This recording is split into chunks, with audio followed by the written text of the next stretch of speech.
আসসালামু আলাইকুম। আজকে আমি ফার্মের মুরগি রান্না নিয়ে আপনাদের সামনে হাজির হয়েছি। তো প্রথমে আমি একটা পাতিলা নিয়ে নিলাম, সেখানে দিয়ে দিলাম তেল। তারপর আমি মাংসগুলোকে একটু ভেজে সব রকমের মশলা দিয়ে দিলাম। মশলা দিয়ে এটা ভালো করে কষানো হয়ে গেলে আমি এখানে কিছু আলু দিয়ে দিব। আলু দিয়ে আরেকটু কষাবো। মাংস যখন একদম মাখা মাখা কষানো হয়ে যাবে তখন আমি এটাতে কিছু গরম পানি দেব। আর দেখুন এক পাশে আমি দুধ বসিয়ে নিয়েছি। 2 কেজি দুধকে আমি 1.5 কেজি করব।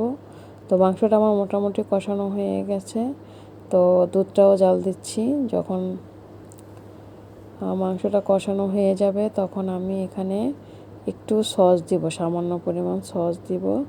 সস দিয়ে তারপর আমি এখানে দিয়ে দিব একটু লেবু চিপে দিব। লেবু চিপে দেওয়ার পরে গরম পানি দিয়ে আমি এটাকে আর কতক্ষণ চুলায় রাখবো। যখন মোটামুটি একটু মাখা মাখা হয়ে যাবে তখন আমি কিছু কাঁচামরিচ দিয়ে দেব।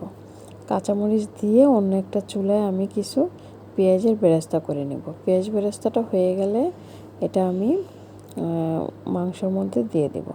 মাংসের মধ্যে দেওয়ার ফলে দেখা যাবে যে তরকারিটা একটু ভাজা ভাজা মনে হবে আর একটু গ্রেভি গ্রেভি লাগবে। তো খেতে আসলে একটু স্বাদটা বেশি হয় এই পেঁয়াজের বাগারটা পরে দিলে। যার কারণে আমি পেঁয়াজ দিয়ে এই বাগারটা দিয়ে নিলাম। আর সাথে ছিল ভেন্ডি ভাজি। ভেন্ডিটা দেখুন খুব সুন্দর সবুজ কালার হয়েছে। তো আশা করি আপনাদের সকলের ভালো লেগেছে। আল্লাহ হাফেজ।